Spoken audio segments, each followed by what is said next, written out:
What's up, yo? What's up? What's up? What's up? What's going on? I am going to try and rapid fire all of the spark notes of what I want to say in the very beginning of this video, because I know a lot of you who are clicking on this might be clicking on it because you watched another one of my change videos that will be linking to this video, because this video is supposed to be sort of an explainer of the overall philosophy behind the hack. I have a lot of information I want to talk about. I could talk about it for fucking hours and hours, and I would be happy to do that, but I'm going to try to summarize everything quickly and then give a more in-depth thing. However, I don't like to script my videos. I think scripting makes things feel pretty unnatural all of the time, and I just don't. I mean, I have too many other things to do in terms of development to waste time scripting videos. So yeah, the overall philosophy of Scrambled Scarlet, I'm assuming you're clicking on this video from that. The documentation will be linking. Of course, I'm going to be making videos going over every single change. At the time of recording this, I've only finished the 3 Paldean starters. However, everything else is super is planned. But yeah, I want to address the really big things. Of course, there's tons of information, not only on the actual sheet itself, like this entire blurb, you can read that. I'm gonna kind of use that as a guide a little bit to explain some stuff. The sheet in general is all in the link down below. You can, click all these tabs. Of course, the Pokemon changes are not done at the time of recording this, but a bunch of other stuff is all the move changes, TM locations, the fact that the game is going to have 5 different versions. That's a huge part of the hack. 5 different versions for each, path that you're going to take. But I want to address a lot of, I guess, misconceptions, or maybe not misconceptions, but just clarify some things that aren't obvious, because my hacks are extremely unique, and a lot of the information might be overwhelming to new people. So I want to kind of summarize it. So I love how I said I'm going to try to be concise, and then I proceed to ramble, but there's a lot of information to cover. So first, I'm going to start off by addressing what Teamlocked is, because I'm sure a lot of people are reading that and wondering what the hell is that. I've never heard of that before. So a lot of this traditional hardcore nuzlocke culture is kind of conditioning people to the terms like box check, right? Like not to throw shade or anything, but like Pokemon challenges type stuff, that type of culture with hardcore nuzlocking and using Pokemon. I mean, in general, people, a lot of people will use nuzlockes like, oh, I catch this Pokemon. Oh, this encounter is a quote unquote bad encounter, or good encounter. Tier listing Pokemon, that type of thing. None of that will factor into my hacks. My hacks are designed to be challenging, but beatable with any 6 Pokemon, in theory. Obviously, there's always going to be some exceptions. Beatable deathless with any 6 combination of Pokemon, for the most part. Obviously, you're going to have deaths because there's a lot of human error. There's some RNG, crits, that type of thing can always happen. And I will say with Teamlocked, you can't always plan around crits or anything like that. You're not always. I mean, sometimes you actually will be able to have guaranteed foolproof strats, but other times maybe not. But the point of Teamlocked is so that it's multiple things. There's a lot of points to it, but. Well, let me actually explain what it is first, for anybody who doesn't know. So Teamlocked is when you cannot change your party members out, okay? Essentially, you catch 6 Pokemon, or in Scrambled, it would actually be eggs. So you hatch 6 eggs, and that's it. That's your team until stuff dies. And a lot of people will hear this and go, oh, okay, well, I have 20 other Pokemon in the box, or in Sweltering Sun's case, you get tons of encounters. People are like, oh, I don't care if my guy dies, I'll just replace him.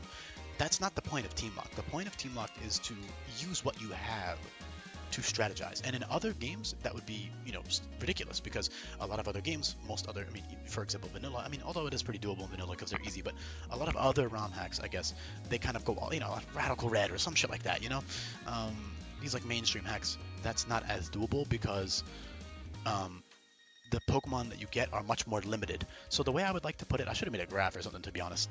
The way I like to put it is that Pokemon in my games, because of all the crazy tools that I give the player access to, in terms of items, in terms of moves, move buffs and changes, pretty much, I believe somebody actually did a list for me the other day, only 50 moves out of the 650, 700, 800 moves in Scarlet and Violet are changed in Scrambled Scarlet, okay? And of course, if you like reading information, you can always hop on the decks yourself, the news decks in the description, and read all this information for yourself. But Yeah, you get so many more tools. All right. In Scrambled Scarlet, you actually have Move Relearner as well, which is like an absurd tool. And then once you beat Larry, you are also going to unlock Terra and Terrestrialization. The eggs that you are going to be getting, which I'll explain a little bit more why everything is eggs. By the way, I want to touch on everything, but I want to clarify the team lock stuff first because that is really really important for what my hacks are. And I want to clarify at the beginning. I should have said this at the beginning. These are all optional rules. You can play however the hell you want. Nothing is enforced. Even healing items are usable technically. Obviously, the intended playstyle is to not use them. But I figured if people want to play hyper casual and just do whatever the hell they want, that's their prerogative. You know, I can't force people to play a certain way.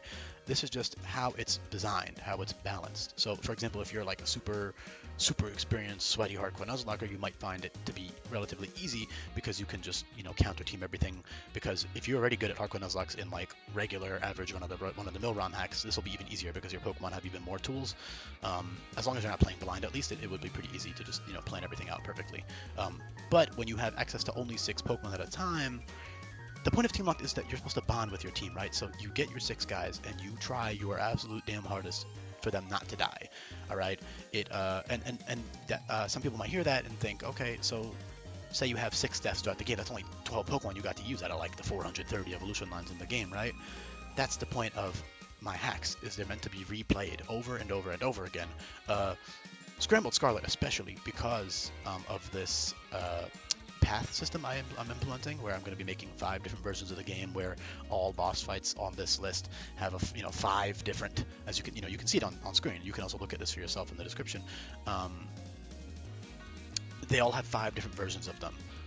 So that gives even more replay value. And even if there wasn't 5 different versions, the game is so easy to replay and it's so quick because additionally the preloaded save file is going to come with fast travel, location unlocked, all the bike upgrades, all that stuff. So getting around the map is literally, you can literally just teleport point A to point B. It's like a boss rush essentially. The DLC stuff has some story, and there's some basic story that you might have, a couple dialogue things, but it's not nearly, for example, as Sweltering Sun with all the cutscenes, that's not really an issue. DLC is a little bit more story heavy, if I remember the Teal Mask stuff, but that's also optional for the record. You don't have to, even you can skip it if you want. You can skip anything. I mean, you can skip the Teal Mask stuff, but obviously I would recommend playing it. I'm going to be balancing the game with that in mind. But yeah, this is all the boss fights and the way the game's laid out. But the point is, the game is meant to be replayed, so you're meant to, say you're really good at Teamlocked. I mean, you might not be that good at first. That's the thing. People might end up having a whole box of deaths on Teamlocked. It depends how experienced you are. But the fact of the matter is that you definitely have the tools to be able to use your 6 Pokemon. Maybe have a death every now and then. I mean, that's inevitable. Although people have done Sweltering Sun deathless quite a few times on Teamlocked, but that has a lot to do with other stuff and other issues with Sweltering Sun that I am also trying to rectify, or I guess change in Scrambled Scarlet. So one of those issues is like OP items like Infinite Eject Button. That doesn't exist anymore. There's no Movie Linear in Sweltering Sun, which I actually like in Sweltering Sun, but it does kind of limit the amount of wiggle room and experimentation you have with your Pokemon, so you kind of have to stick to like 2 or 3 moves, and then the last one maybe can be a TM. It's cool, and it actually adds a little bit of extra strategy, but I do also love the idea of Movie Linear in a hack. The only reason I haven't implemented it into Sweltering is because I balanced the game, like moves in that game, I balanced it around the fact that you can't get your moves you learn constantly. Anyway, I don't know. I mean, I think I did a pretty decent job of explaining what Teamlocked Nuzlockes are already. Again, catch 6 Pokemon, or you hatch 6 eggs, and then you use those only. And then, I mean, again, you're gonna have deaths. Like, it's very unlikely you do a deathless. You're gonna have deaths as the game progresses. But you should be trying to minimize. You shouldn't be like, oh, this Pokemon in normal games is kind of shitty. So, and I'm at level, I'm in the 50s now. I can get legendaries. I can get pseudos. Why do I care about this Pokemon anymore? That's the beauty of my ROM hacks, is that every single, and I mean every single Pokemon can be used to great extent. And that doesn't mean that everything, like BST wise, things are obviously going to be higher and lower, but the tools that they have access to, the synergy with their abilities and their moves, it's super sick. And I put so much effort into planning out the 3 ability slots, the stats, the move pools, all that stuff. I mean, I put an absurd amount of thought into all of it, overlapping with one another. One of my big philosophies of my mods and my hacks are I don't like Pokemon overlapping with one another. For example, I planned out all of the, for every type combo I did this. Every grass dark type, what abilities they're gonna have, their rough stats, their move pool.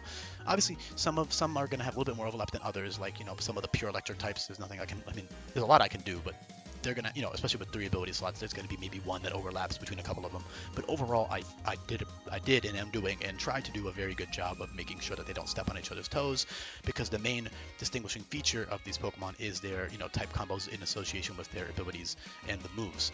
Moves are relatively homogenized, although there actually still are a very good amount. As you can see, if you click on the move guide and you go to signature exclusives, there's still a very good amount of signatures and exclusives that Pokemon will get that will distinguish them even more. And then, of course, the levels at which they get moves. So, for example, you might think, oh, every Pokemon getting access to this strong, for example, look at Meowscarada. This is a decent example. Like, oh, Chlorb, like there's a bunch of moves that used to be signature, right? Like, for example, all physical grass types, for the most part, will get Frenzy Plant, which is now a physical Draco Meteor type move, right? For a grass type, and then Leaf Storm is the special variant. People might be like, oh, if you give every grass type that move, they all feel the same. Or for priority moves, for example, like Leaf Flurry, Seed Shot, whatever. The thing is, you're not always using those moves, and then the distinction comes from their type combinations, their stats, other moves, the levels at which they get those moves, but most importantly is the abilities. That is like the main, because this hack set focuses so much on abilities and making them all good and worth using over one another, especially with 3 slots and being able to switch between those 3 slots at any time. That's the beauty. It's all balanced for in-game. And another thing I want to cover is that, have I covered the Teamlocked stuff enough, or do I need to hit anything more home? I guess the point is, your guys should not die, alright? That's the point. You're supposed to care about your fucking team. That's the entire point of it. If you prefer to just play nuzlockes and screw around, and not really care if your guys die, that's on you. That's your prerogative. But the intention behind Teamlocked is that you bond with your team. You actually get upset when something dies, because it's like, damn, I actually fucked with that Pokemon. He was cool, or they were cool, and I liked them, and oh, they're my OG. They lived for the whole game, and then they died to some XYZ mistake or RNG shit or whatever it is. I mean, and the beauty of it, if you go watch my stream videos, my VODs for Sweltering Sun, when I eventually do end up playing Scrambled when it's done, I'll be having streams of me playing the game. It's gonna be super, super sick to be able to just kind of like use whatever you want. That's another thing, is you can use any Pokemon you want. Any Pokemon you want. That doesn't mean that they're all like, I don't know how to explain it properly. It's just they can all work and do the job. Obviously, there's like some general considerations, like with team composition, especially for certain boss fights that are like extra cheesy. Like, I know already that Rhyme is going to be like a super cheesy double battle, and double battles versus AI are inherently kind of RNG and a little bit bullshitty, cheesy at times. Single battles are very, very predictable overall. Obviously, the game's going to be hard. Don't get me wrong. It's going to be difficult, but everything will be prep aroundable. Like, you will have the tools to deal with everything if you just know what you're doing, if you know how to path the AI into bait the AI into doing certain things. If you look at the documents, if you read what the moves do, you can you use up your items, all that stuff.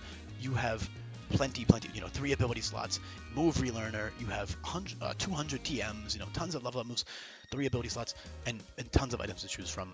You have, and everything is obviously strong. It's you can always figure things out. You don't need to sack Pokemon on Teamlocked for a better matchup to serve something or anything like that. That's never ever a factor.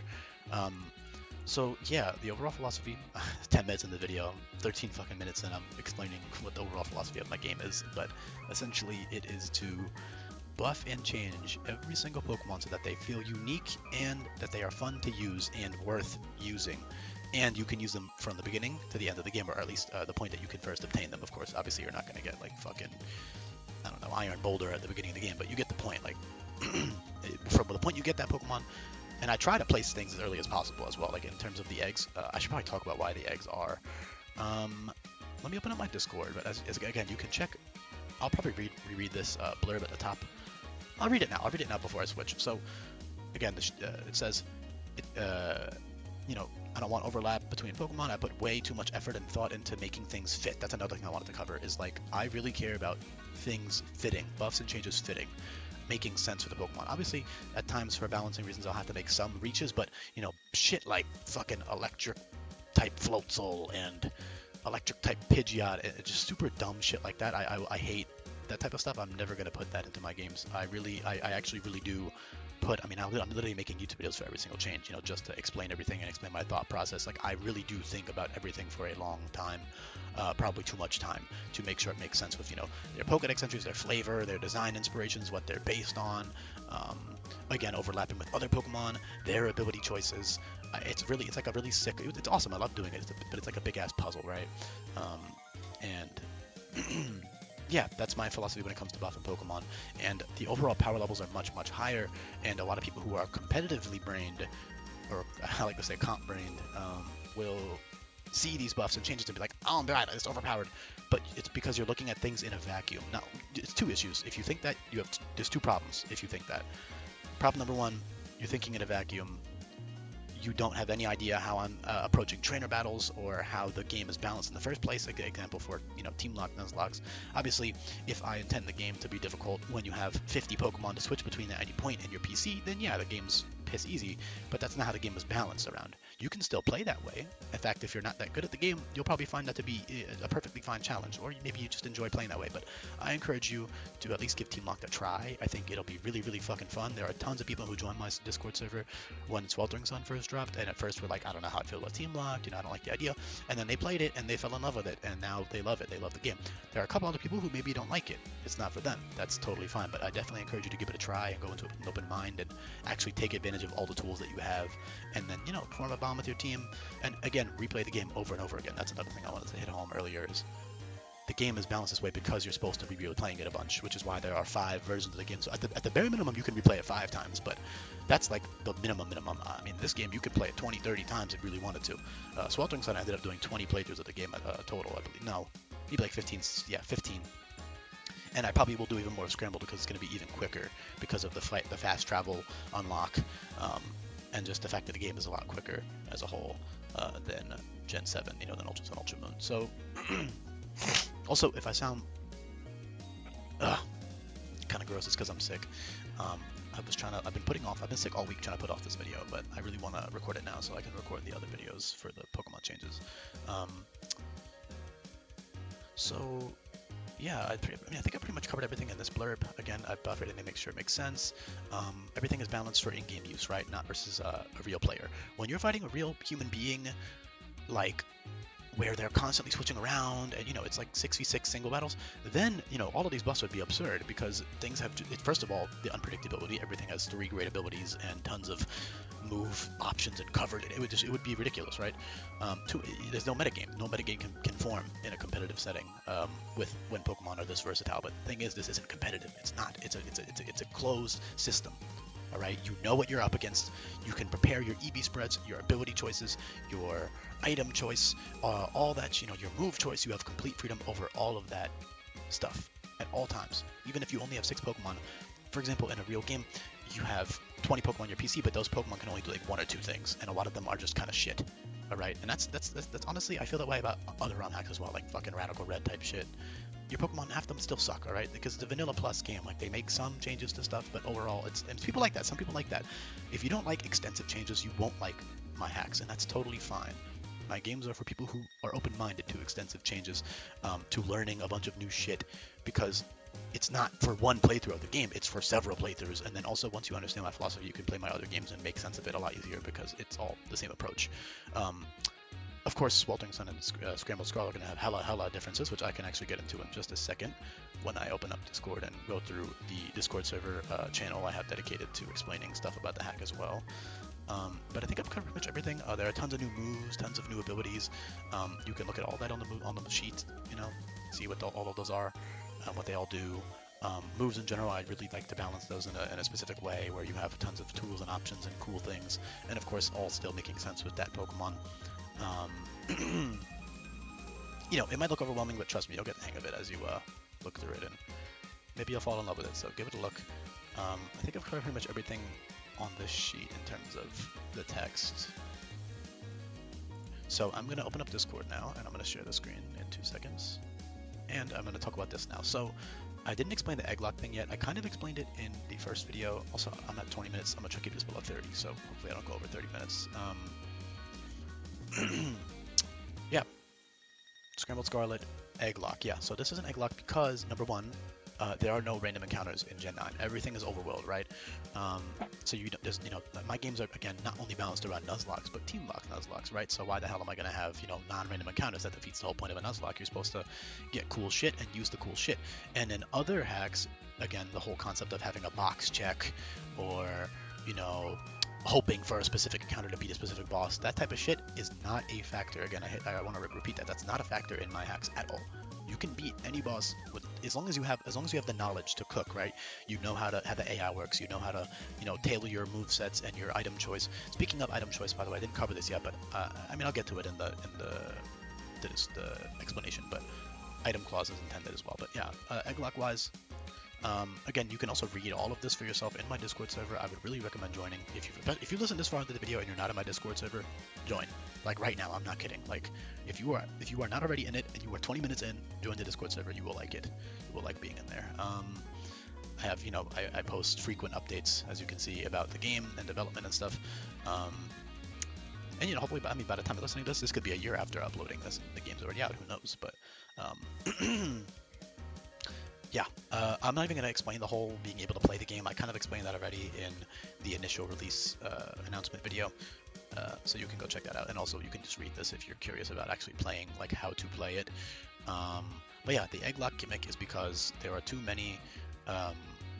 Basically, editing wild Pokemon is a nightmare in Gen 9, and then even if I were to go through the grueling process of editing those encounters, I'm much more restricted where I can place things because it's an open world game, right? So even there's so many things you would do. All the game paths, oh my god. Having 5 different versions of the game would not be possible with also balancing wild encounters at the same. It would just be an absolute nightmare in terms of when you can get certain Pokemon. It doesn't work. It will not work for so many reasons. I'm not going to waste too much time explaining it. You can read this and also ask in my Discord if you really want to know why, but that's why it's an egg locker, right? So to curb that issue, you're going to get eggs, all right? You load them in either via Pika Hex or just a preloaded save file that I give you, which will come with all the, fast travel and eggs preloaded. And you just, boom.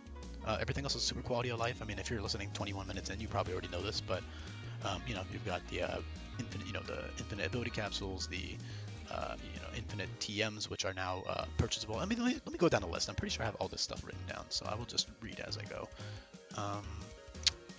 Yeah, eggs. Legendaries will come later as eggs as well. Everything's going to be eggs. Everything will be in eggs, preloaded. Paradoxes, all of them besides the legendary beasts and Swords of Justice will be evolutions from the normal forms, or not evolutions necessarily, either branched evolutions, like for example, Larvesta can evolve into either of its 3, moth forms, or branched evolution, not branched evolution, a linear evolution, like Delibird into Iron Bundle as an option, and all of those are optional. Every single one of those is going to be balanced, so that way the pre-evolution or the normal form is just as good or worth using compared to the Paradox form. That doesn't mean that BST is going to be the same. For example, like Wigglytuff will be like in the low 500s. Meanwhile, Screamtail is going to be 600. But that doesn't mean that Screamtail's better. That's not how that works. There's so many other things you need to consider: stat distribution, abilities, type combination, all that. I mean, move pool. There are so many. The specific team. Again, team locked means that you have 5 other Pokemon at any given time. So you can also just personal preference. You might like one more than the other. And the point is, you're never going to be at a disadvantage for picking one over the other ever. Tons of Pokemon in my games are like that, including ones that aren't like that in vanilla, like middle evolutions that I just happen to like or think are cool or fit the vibes of being usable, will be usable over their evolution, final evolution. So that's a really recurring theme in my hacks as well. You can really use whatever Pokemon you want. That's the beauty of it. You can use any Pokemon you want. I don't know why I'm saying this 23 minutes in, but I reimagine every single Pokemon, okay? And some of them are closer to their original, but some of them are, pretty far off in terms of stats or abilities or whatever. But they all make sense with what that Pokemon is conceptually, with their flavor and all that stuff. So, and of course, I do try to keep it relatively soulful with like their original stuff. Yeah, so that's the eggs explanations, and some evolution stuff, paradox stuff. And then as for how it's different from Sweltering Sun, again, Infinite Move Builder is an absolutely massive thing.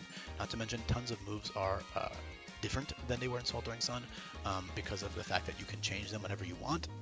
Like you can switch them around at any point. A lot of them are a little bit lower base power. Like for example, in Sweltering Sun, all of the Draco Meteor variants are 150 base power. Oh, I need to close Discord quickly. As you can see, they're all 140 now. And again, 140 is still like crazy, like that's still really fucking strong. especially in game. I didn't say this earlier, but the whole team locked balancing, you're not playing against real people.